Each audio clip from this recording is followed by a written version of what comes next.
light. By the way, it is so hot today. So hot. But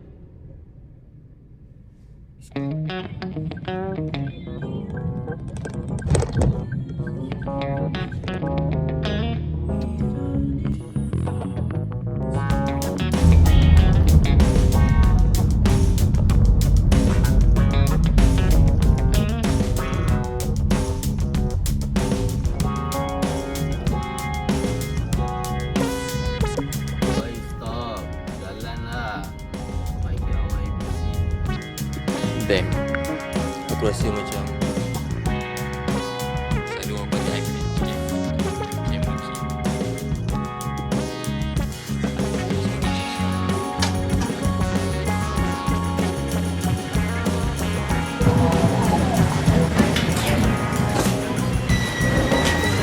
Berapa? RM8.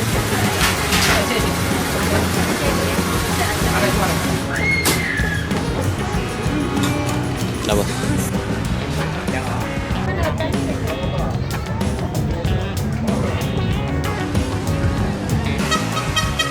Today while playing tourist.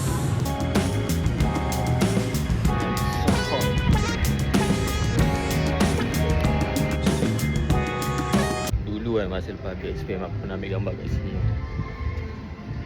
Acah-acah photoshoot di kelakar siut.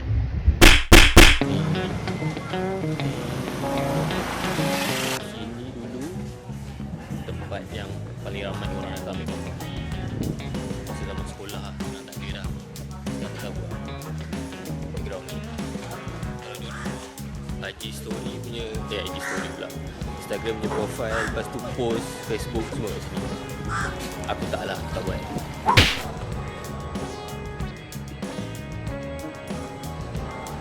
Aku rasa sekarang aku nak balik lah. Sebab sekarang aku dah pukul 6. So yeah, that's all je kot aku punya vlog untuk hari ni. Oh lupa, aku kan nak review back camera kan. So aku dah sampai kat kereta, marilah kita review back camera. Okay, by the way, lighting dalam kereta kita perawak lah. Okay, hi guys, inilah masanya kita nak review back camera ni. So ni adalah back camera daripada K&F Concept. Yang aku beli ni saiz dia 10 liter. Dalam dia macam ni. Macam ni aku nak tunjuk korang dalam dia. So sabar jap. Kat belah depan dia, dia ada kompartmen. Adalah banyak juga. So dia ada satu kompartmen warna hijau macam ni untuk aku letak bateri. Ni bateri yang full charge lah. And then lagi satu ni ada warna merah. Nampak tak? So yang merah tu untuk letak bateri juga. Bateri yang aku dah pakai kat kamera ni. And then aku ada letak aku punya cleaning kit. Ni brush. Mana dia? Macam tu. Lepas tu yang lain aku ada letak apa lagi dalam ni. Bawah tu tak ada dah.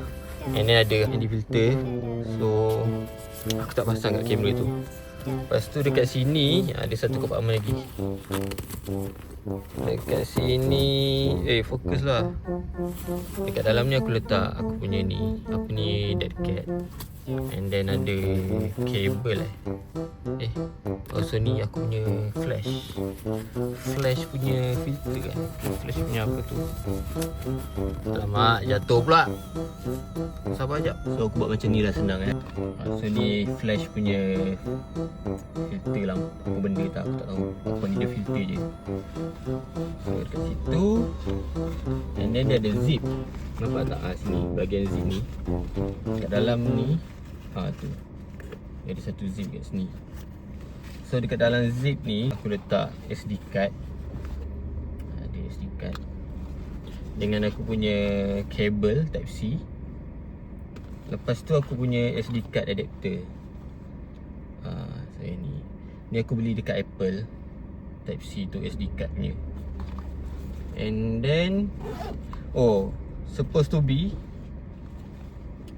dekat sini kan. Dekat sini dia satu macam keychain untuk kau letak kunci, macam satu lock kat situ. Tapi aku buang, aku gunting sebab aku rasa benda tu semak and aku tak pakai benda tu. Dalam ni macam ni. Dalam ni sangat besar tau. Tengok, sebab ni dia punya organizer dalam ni. Nampak ada separation kat sini. Actually dia ada lagi satu. Dia boleh naikkan. Dia boleh jadi 3 part. So dia boleh jadi macam sabar ajak. Tadang, dia boleh jadi 3 part macam tu. Aku punya kamera ni aku tak cabut dia punya lens ni. Aku buat 2 je separation part dia. So aku just letak kamera macam ni je. Tadang. Tapi dia still tau, dekat atas ni banyak ruang lagi tau. So boleh lah nak letak barang lain kat atas kamera kau. Tapi aku tak nak. So dekat part lagi satu aku letak cleaning kit juga. And then aku letak spray lens. Yang botol ni aku beli kat Daiso. And then ada aku punya kit lens. Aku nak jual lah kit lens ni sebab aku rasa menyesal gak aku beli sekali tau. Memang betul apa seller yang jual kamera ni kata, memang aku takkan pakai pun. Sebab aku ingat nak buat rekod macam vlog ke apa pakai benda ni. Tapi dia sama je macam yang aku punya. Ada orang kat belakang. So kalau ada orang nak beli, komen Lepas tu ada punya flash, Godox flash. So tu je lah aku letak dekat part lagi satu tu. Dan dekat belah belakang sini ada handle. Lepas tu ada zip lagi. So dekat belakang ni aku letak kain lap lens ke kain lap kamera. And then ada extra lagi satu. So that's all lah. Aku ingatkan dia tak ada macam ni panggil apa shoulder pad ke apa benda tu lah. Sebab aku tengok orang buat review kalau size 10 liter punya, dia tak ada benda ni tau. Dia terus tali macam ni. And then tali dia panjang. Lepas tu aku macam sebab tu aku tak nak beli yang 10 liter. Aku nak yang 12 liter. Tapi aku macam tawakal je lah, lantak lah. Sampai-sampai aku tengok tali dia macam ni. Maybe ni yang upgrade version ke, I don't know. And then dia ada satu clip. So kalau kau nak pakai biasa macam tu, macam kau dah sarung macam ni kan, sarung macam tu, so style lah. And then kau nak quick release, kau just cabut je macam tu. Yeah. So that's all lah. So see you when I see you. Bye. Assalamualaikum. Waalaikumsalam. Ciao.